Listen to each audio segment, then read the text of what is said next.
Bom, vamos tratar de design thinking. Parece que é incrível, né? Mas chegamos no quarto tema relacionado com implementação de inovações.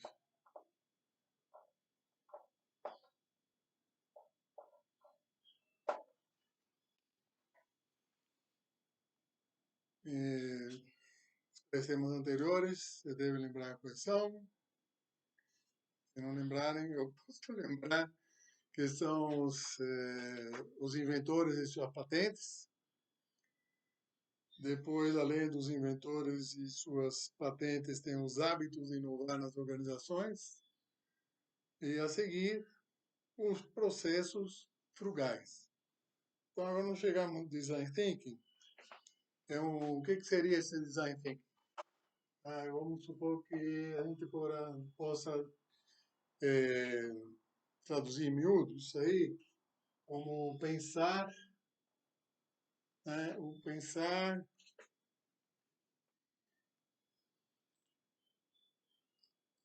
no desenho do processo, né, de inovação do ponto de vista do levantamento daquilo que nós queremos resolver ou daquelas soluções novas e oportunidades que nós desejamos descobrir.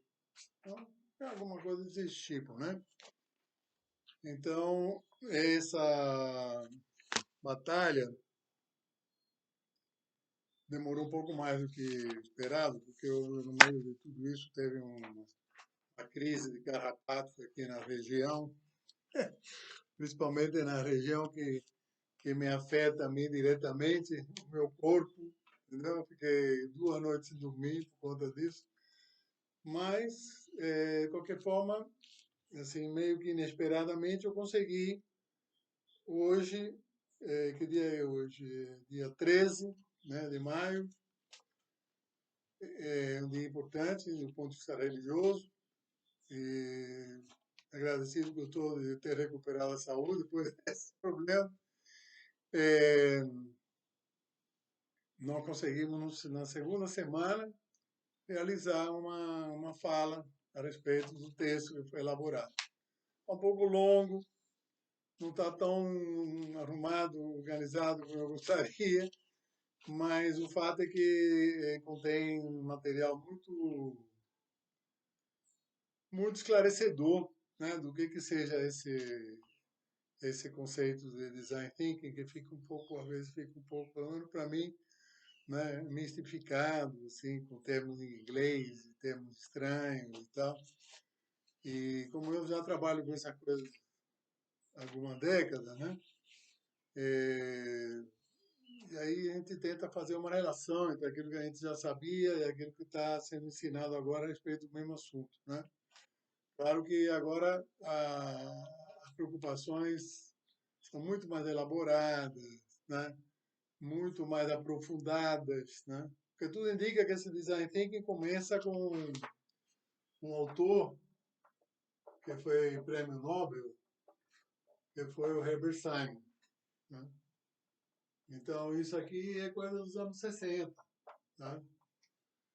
Uma coisa bastante antiga. Só que naquela ocasião, o Simon, uma das coisas dele foi a teoria da decisão, né?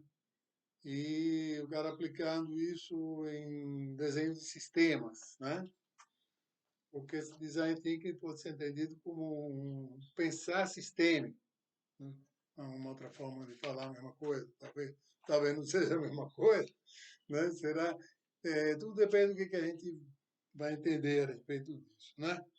Bom, mas então assim, eu comecei a estudar, que nem fiz com os outros temas anteriores, que talvez eu tivesse mais familiarizado com a literatura, e fosse um assunto que eu já lecionasse, que design thinking eu tenho evitado de lecionar, porque tenho estabelecido um foco na disciplina sobre implementação, e na realidade o design thinking é alguma coisa que tem a ver com criatividade, tem a ver com identificação do problema, E talvez, não sei, por alguma razão eu tenha pulado esse assunto, né?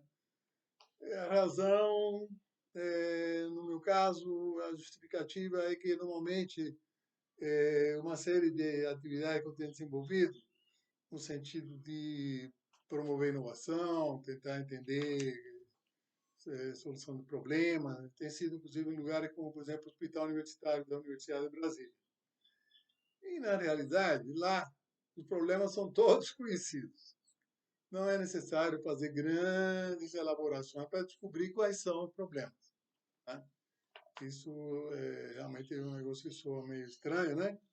Se os problemas são conhecidos, por que não são resolvidos? Aí você pergunta lá para o pessoal que comanda, né, o ambiente onde esses situações estão acontecendo. Né? Então, certo ou errado, eu não tenho me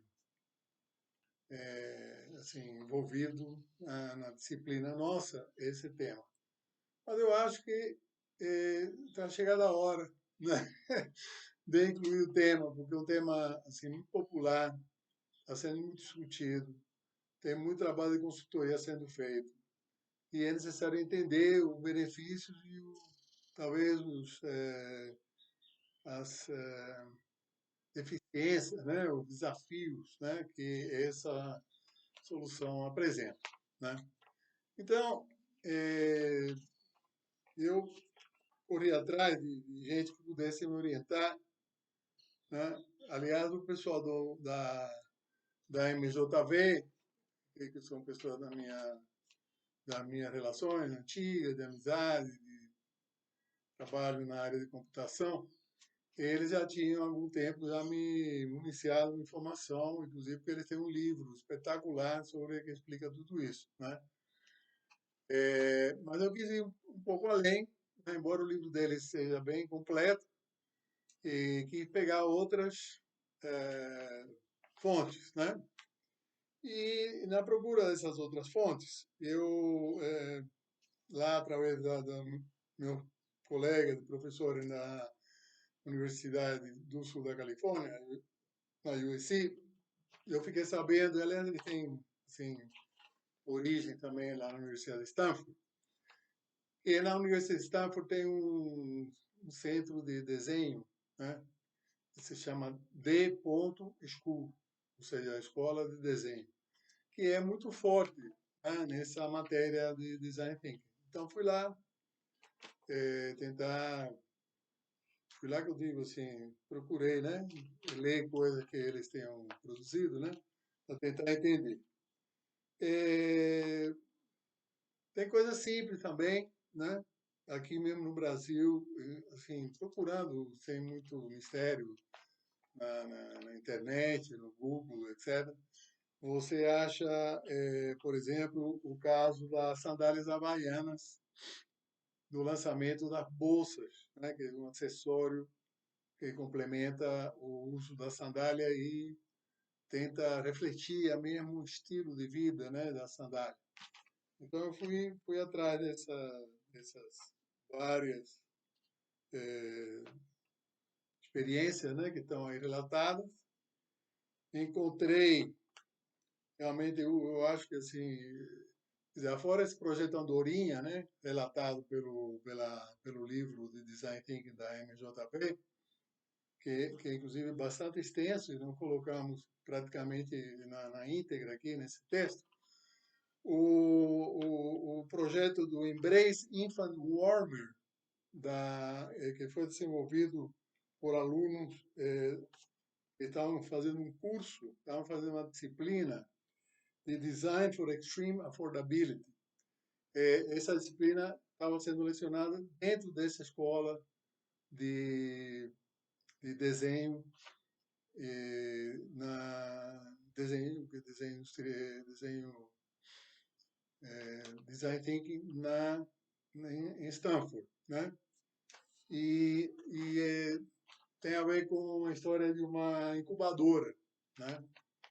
Então, é uma história incrível. Né? Eu vou mencionar aqui mais ou menos sucintamente alguma dessas ideias, dessas histórias.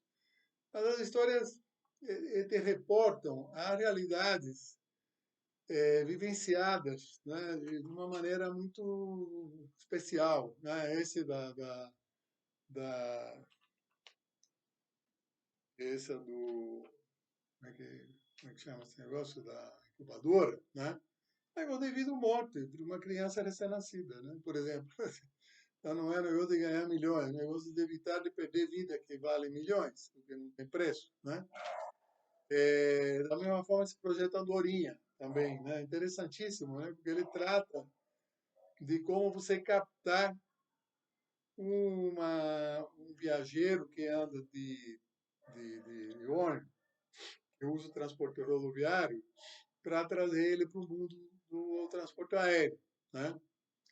E como é que você faz isso? Em vez de você gastar fortuna de anúncio, é melhor o transporte aéreo e tal, não, você gasta dinheiro oferecendo uma comodidade especial para esse transporte, esse passageiro de primeira viagem, né? Então, na medida em que ele tem um salto, né, enorme que ele está realizando de andar de ônibus para passar a andar de avião, todas as consequências e circunstâncias que isso representa, é, ao fazer esse salto, que nem a criança recém-nascida precisa de calor, e esse aparelho aqui que eu estou mencionando, ele fornece o calor necessário.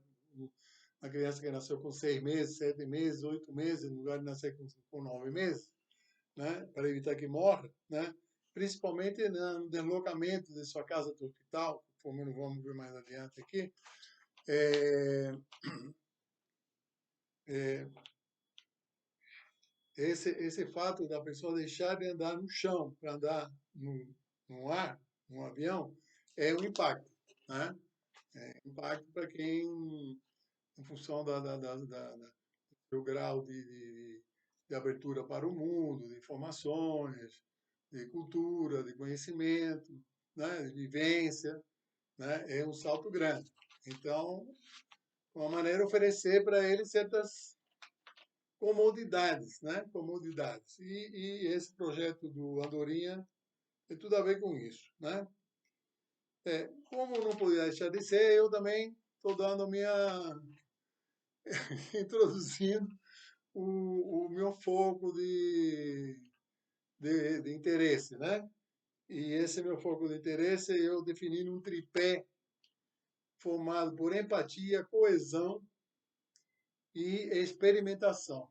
Então, em vez de ser nome complicado, americanizado e tal, ele tem esses três elementos: empatia, coesão e o terceiro sendo experimentação.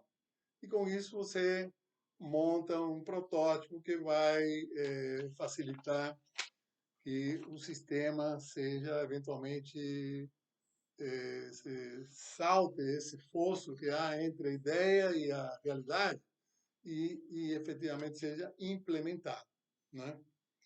Muito bem. Então, dito isso, vamos correr aqui rapidamente aqui pelas várias temáticas, né? Sendo a primeira delas o caso da Havaiana.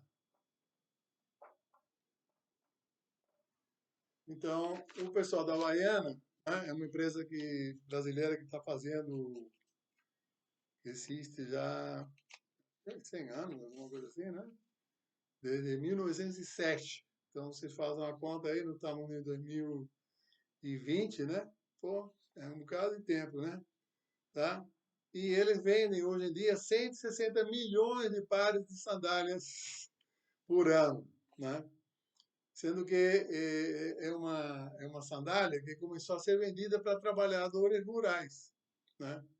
E hoje figura como a Gisele Bündchen, né? Com diamantes na sandália e tal, fazem a moda, né? Do simples chique, né, no mundo, né, da moda do que seja a coisa brasileira, né, assim, em vez da sandália lá do Ho Chi Minh, que realmente, né, não eram tão famosas assim, né, as havaianas prestam serviço, né, para o trabalhador e prestam e dão uma oportunidade para o pessoal da moda fashion, né? Para se divertir usando uma coisa popular, né? Bom, diga-se de passagem, a, a Alpargatas, né, a Havaianas, ela é uma das 10 marcas mais influentes no Brasil, sendo que as outras, as, uma das 10, sendo que as outras 9 são todas estrangeiras, né? Então, é muito interessante esse caso, porque mostra alguma coisa que é brasileira, genuinamente brasileira, que existe há décadas e que está se impondo no mundo, né? Então, é um negócio que a gente tem que olhar com cuidado para ver como é que eles conseguiram fazer isso, para ver como outros negócios brasileiros podem conseguir fazer a mesma coisa, né? Tá? Então,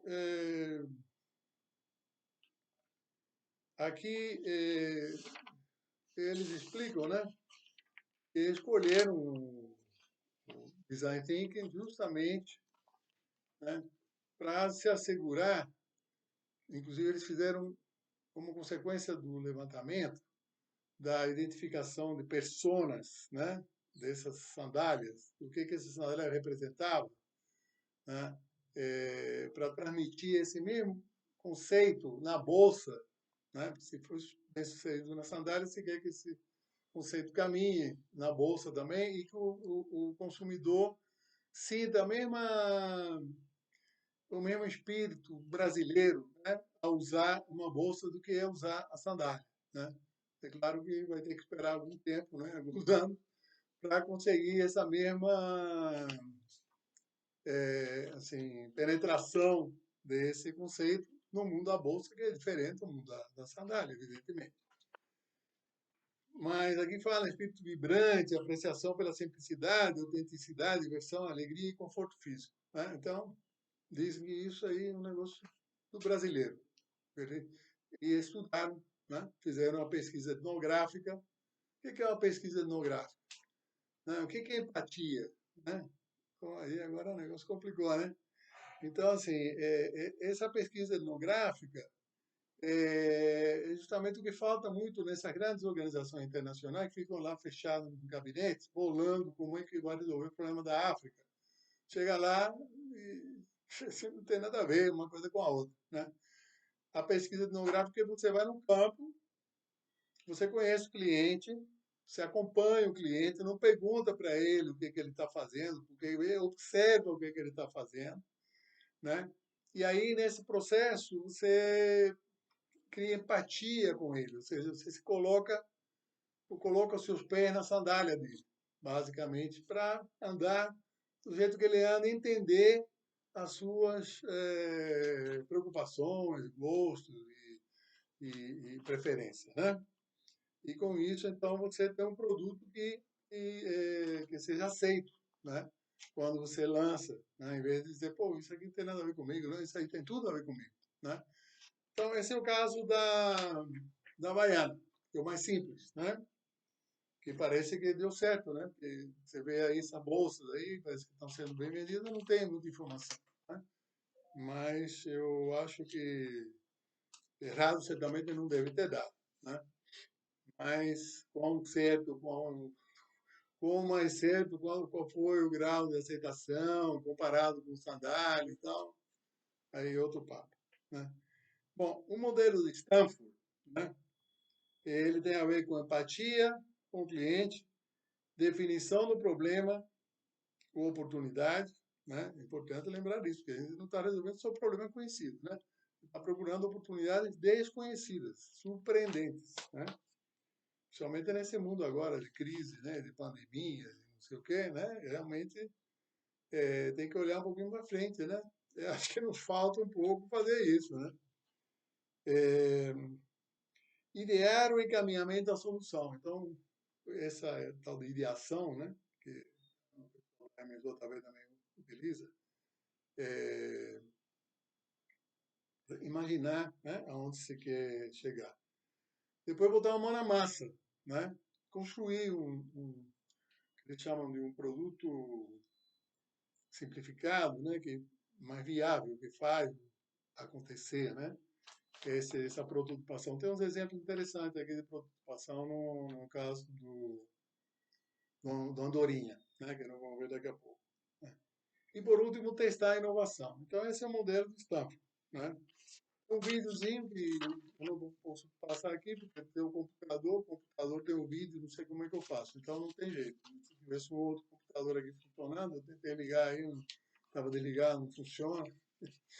Então, mas vale a pena, esse vídeo é bem legal, porque são vídeos de 1, 2 minutos e tal, que dá uma noção, às vezes está em inglês, né? Arruma um tradutor aí, então vai estudar inglês, isso é de preguiça. Bom, então, o modelo brasileiro, da MJV, né? Ele, inclusive, ele é capaz de lidar com os exemplos do Wallet Project e do Redesign Giving, que é utilizado em Stanford. Esse Wallet Project é um projeto para você bolar uma carteira de dinheiro nova. Todo mundo tem a carteira de dinheiro, bota a carteira em cima da mesa e bola uma solução que se torne mais confortável, agradável e tal. E esse Redesign Gift Giving, você bolar o que seria um presente, né? Qual seria um presente que agradaria ao seu amigo, à sua esposa, a, sei lá, quem quer que seja, né? Então, ele tem dois exemplos desse tipo que eles utilizam muito dentro das, das montagens de experimentação que eles fazem lá no Stanford, né? Muito bem. Então, esse projeto Andorinha, assim, a pessoa que anda de ônibus e não anda de avião, geralmente ela é um pessoal, um padrão em termos de capacidade econômica menor do que quem anda de avião, no mundo geral. Né? E aqui está sendo chamado classe C e D. Né? Então, o que me parece que deve ter sido uma empresa aérea que encomendou esse estudo, eles queriam atrair, né, mais pessoas para viajar de avião.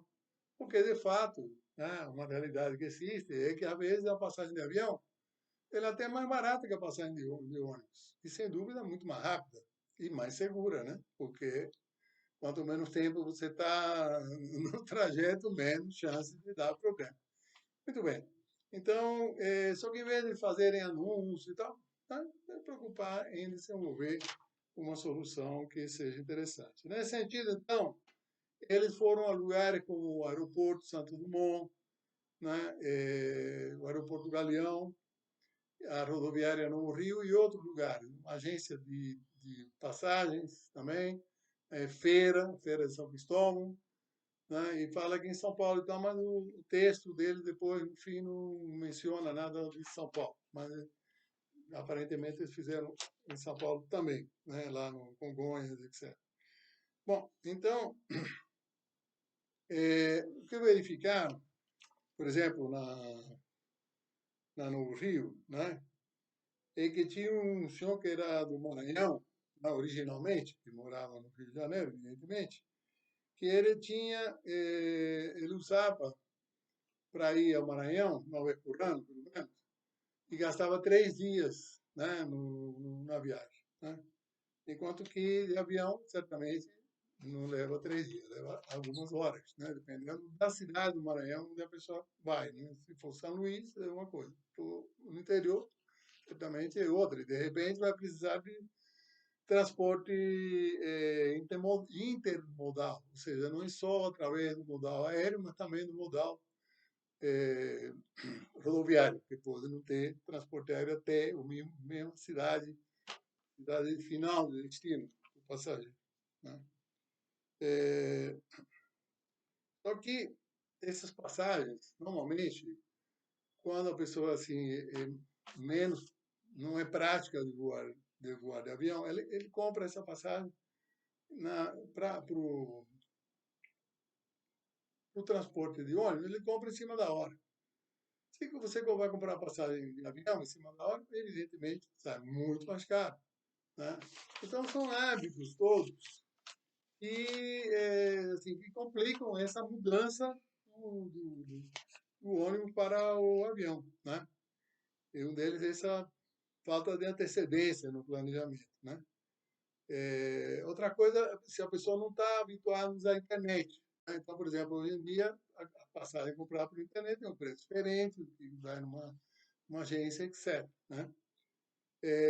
Outra coisa, a pessoa também, isso é tudo desavaliado lá nessa pesquisa lá na Novo Rio, que a pessoa fica meio babascada lá quando entra no avião, fica meio assustado com aquilo que nunca viu, né? Não sabe, parece que está indo a Marte, a Lua, uma coisa assim, né?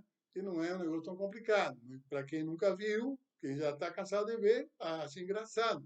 Quem nunca viu, você assusta um pouco, né? É, tá? Por outro lado também, os aposentados e as crianças não pagam a passagem no ônibus, né? E pagam no avião, né? Então, de repente, isso pode não ser pode tirar atrativo, né? Desse pessoal das classes chamadas classes C e D, né? Outra coisa também importante que para esse povo, uma viagem dessas é um evento familiar. E aí, inclusive, as pessoas, as amizades vão no aeroporto. Às vezes tinha aqui num desses, acho que era no Galeão, se não me engano, encontraram 7 familiares se despedindo da pessoa que estava indo embora, né? Então, alguma pessoa pode achar, que bobagem. Então, mas para eles, para esse grupo social, é um evento de alta significação. Se é bobagem para outro, para eles não tem nada de bobagem. É a grande satisfação, emoção. Emoções são coisas que não tem, você não consegue mensurar, né? Toda a satisfação que ela pode trazer, né? Enfim, sendo que no caso, evidentemente, o check-in e todo o processo da coisa no avião é muito mais complicado do que no transporte rodoviário. No transporte rodoviário, o cara chega lá, entrega a mala, mostra a passagem e entra num coisa. O outro não. Primeiro que o avião está lá fora. O cara vai fazer o check-in aqui dentro, tem uma mala, né? Não sabe bem o que fazer com a mala. Né? A mala tem que ter um peso limite, né? Que tem pessoa que não, no ônibus isso aí não é muito relevante, ninguém pesa a mala, nem coisa nenhuma, né? E a pessoa que viaja também está acostumada a fazer essa viagem de ônibus, porque carregam zilhões de coisas, levam presente dos amigos, que viajam uma vez por ano, 2 vezes por ano, né, para visitar familiares. Então, não é o executivo que pega um avião, sai do Rio, vai para São Paulo, de manhã, outra noite. Isso aqui ainda é um negócio como é que chama esse bichinho aí que anda me picando? Tá? Ainda tem umas sobras aí, mas pouco a pouco vai desaparecer.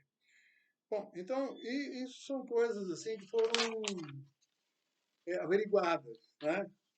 Nesse processo de estabelecer uma relação de empatia com o cliente, né? Com o cliente que se quer conquistar, tá certo? E aí, como em função dessas informações que são captadas, desses dados que são captados, há uma transformação em informação que seria, que vamos chamar aqui de análise, né? Síntese, né? E uma das coisas que foram feitas, né, pelo pessoal da MJB foi criar três tipos de indivíduo, três que eles chamam de personas, né?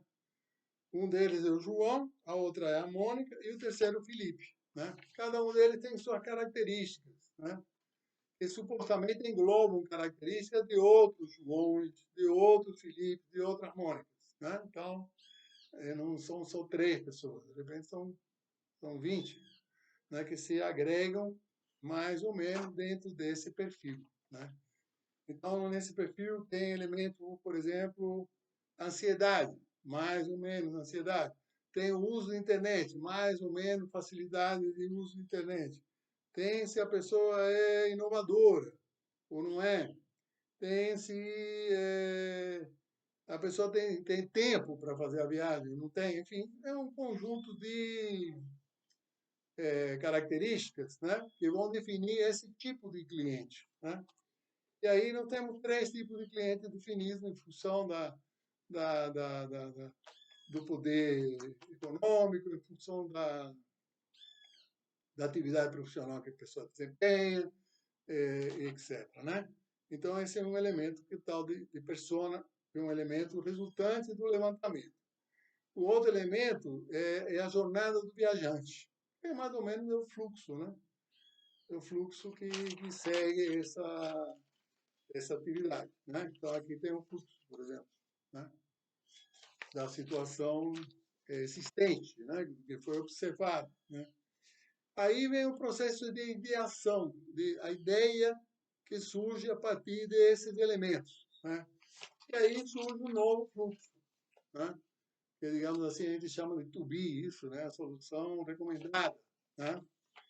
E em seguida, uma vez tendo esses elementos na mão, você parte para a prototipagem. Né?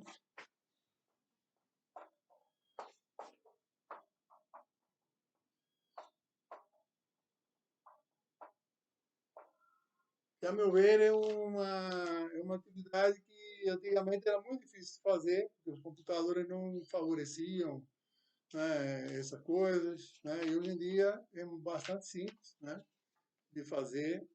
E, no caso, não é só o computador, mas é um modelo de solução. Eles desenvolveram três modelos de solução. Um kit de primeira viagem, uma procura pelo preço mais baixo através de SMS, né, através de um torpedo, e o valor do táxi porta a porta. Então, três soluções que eles desenharam, né, e foram na rua experimentar, e as três tiveram bastante boa acolhida. Essa do SMS, do torpedo, é para a pessoa mandar um torpedo. Claro que não tinha um sistema de computador por trás disso para fazer, não tinha gente que fazia as consultas e mandava a resposta. Então a pessoa perguntava: eu quero saber o preço mais em conta para ir do Rio de Janeiro a Maranhão no dia 11 de dezembro do ano deste ano, né?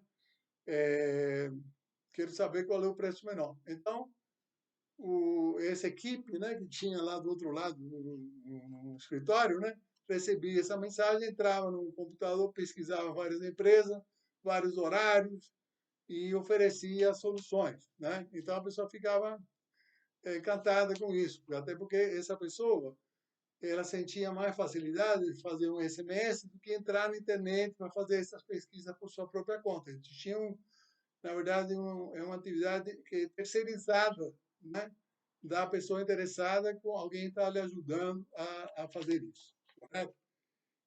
Então, foi tudo muito bem avaliado. Né? Esse kit de primeira viagem são uma série de informações, né, que explicam todo esse processo de mala, de check-in, como é que funciona, né? Inclusive dá um brinde, por exemplo, de escova de dente, dentro do processo da mala, né? Dá um negócio para acomodar o pescoço, né? Para a pessoa se lembrar que vai relaxar quando sentar na cadeira, né? É aquele momento em que a pessoa entra no avião, né? Ele fica assustado ali, pô, o que é aquilo, né? Enfim, né? Tá? Então,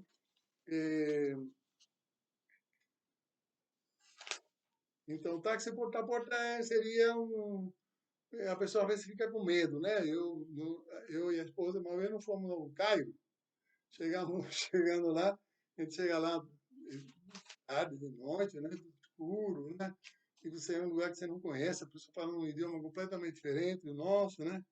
E aí, qual é o táxi que nós vamos pegar para ir lá no hotel que não estávamos reservados? Não tenho a menor ideia, né?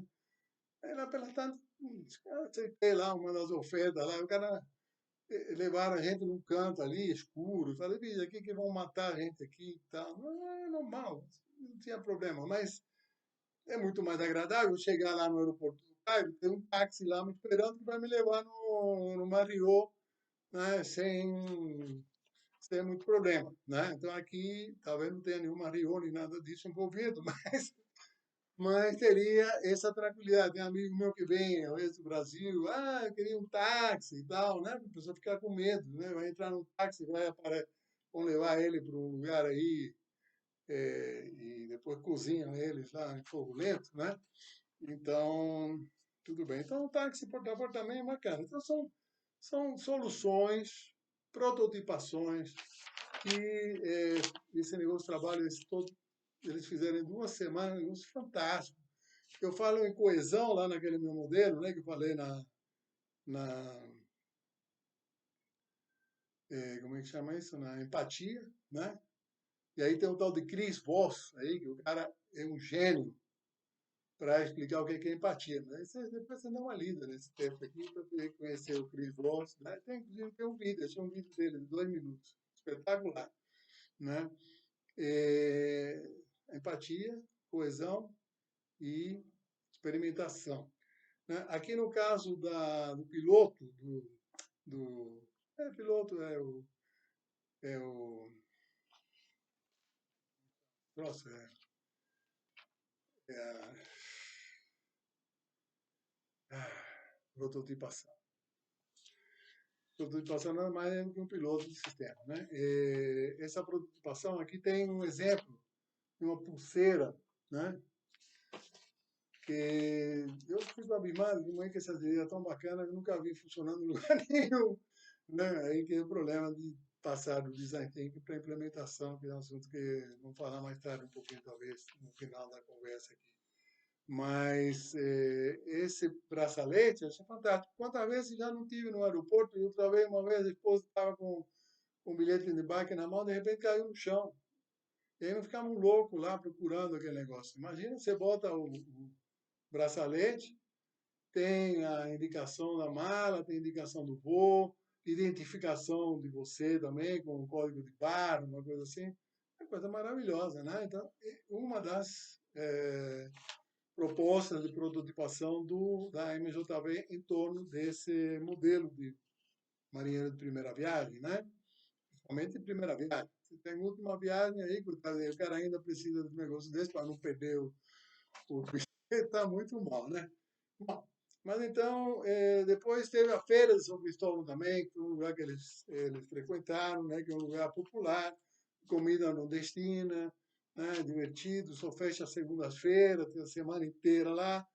Aí eles testaram esse modelo do porta-a-porta, se não me engano, e outras soluções, numa agência de viagem, de turismo que tem lá dentro. Né? Eles foram lá e venderam lá o serviço. Na prática, parece, uma coisa assim. Né?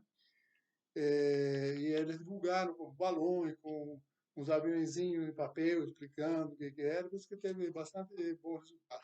Bom, então agora eu volto a falar no meu modelo de empatia com o cliente, coesão da equipe, né? Experimentação é iteração. Né? Interação é entre pessoas. Iteração é quando você repete o processo. Por exemplo, da bolsa da Havaianas, que parece que teve mais de 100 iterações, né? Para descobrir soluções interessantes. Né? Então, olha só o que o Chris Voss, em 2019, esse texto que a gente tem por aí, diz sobre empatia com o cliente. A capacidade de reconhecer a perspectiva de um interlocutor, do outro, e a vocalização desse reconhecimento. Então, é a capacidade de você perceber o outro e você dar a ele a conhecer que você o percebe. Parece que isso aí parece uma bobagem, né? O que eu acabei de falar, mas parece que isso aí faz toda uma diferença no estabelecimento da empatia. Empatia não é compaixão, não é você ficar empolgado pela outra pessoa, necessariamente. A não ser que seja um parente que você está querendo ajudar, alguma coisa assim. Mas a empatia pode ser um cliente, a pessoa que não tem nada a ver com você, a não ser que está querendo comprar um produto ou precisa de uma informação, ou de um serviço, né? Mas empatia é para você, efetivamente, se sincronizar com o interesse dessa pessoa, certo? Aqui fala então de ressonância neural.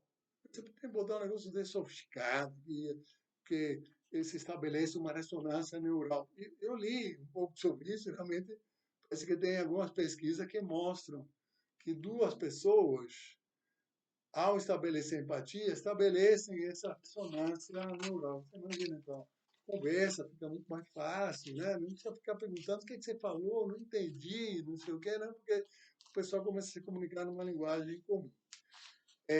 Empatia, já expliquei. Coesão. O que é coesão? Coesão, então, é um negócio bem mais comprido aqui, né?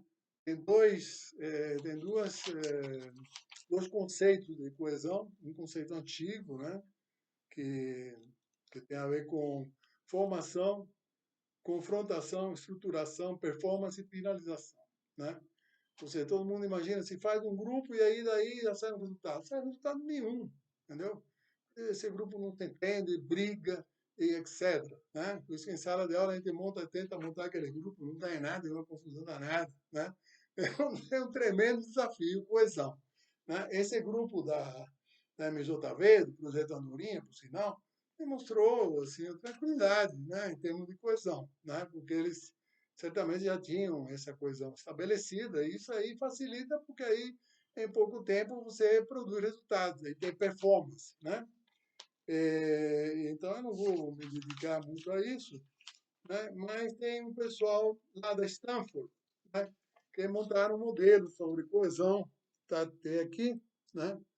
Aí são 3 professoras, né? E de uma maneira muito descomplicada. See, think, make, tell. STMT. Veja, né? Pense, faça e conte. Né? Então, e aí cada um desses membros do grupo, eles aportam as suas recomendações. Então, é uma forma de convergência das diversas perspectivas que o grupo tem, né, sobre o tema que está sendo estudado. Né? Muito bacana. Então, você cria uma estrutura, see, think, make e tell. E aí cada um vai colocando ali naquelas caixinhas, né, o que eles acham que seja importante. Né? E isso permite depois, então, uma interação entre o grupo para cada um gostar mais ou menos da opinião do outro, de alguma forma tentarem se reunir, né, com esse propósito. Isso é chamado Team Cohesion Kit. Team é um negócio para formação de time. Né? Então, tem 2 desafios, né, aqui que ele fala de como começar a agir unido na universidade. Tem uma explicação sobre isso. O outro desafio, como criar conteúdo conjuntamente, que eu acabei de falar. Né? São vários conteúdos, como é que você promove a integração desses conteúdos. E o terceiro desafio, como colaborar melhor com aqueles que são diferentes. O que se quer é pessoas diferentes. Se puder reunir um grupo que todo mundo pensa igual, a criatividade vai para o rato, certo? Muito bem. Então, e por último, experimentação e iteração, né? E tal do produto mínimo viável. Essa prototipação é para gerar um produto mínimo viável, né? Você não consegue criar um automóvel, mas você consegue criar uma patinete. Então, cria patinete com o objetivo de deslocar, a pessoa se deslocar.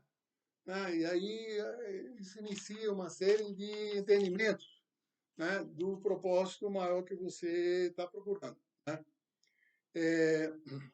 Eu acho que por último, eu acho que está finalmente terminando esse negócio aqui, o tal do Embrace Infant Warmer, que é uma sacolinha, tipo de um saco de dormir, ao qual é adicionado uma bolsa de parafina que permite manter o calor a 37 graus por 4 horas. Isso é suficiente para para assegurar a vida desse prematuro, né? Eventualmente fazer uma viagem, que leve 2, 3 horas, sem que a pessoa morra no caminho da viagem, porque tem esse equipamento.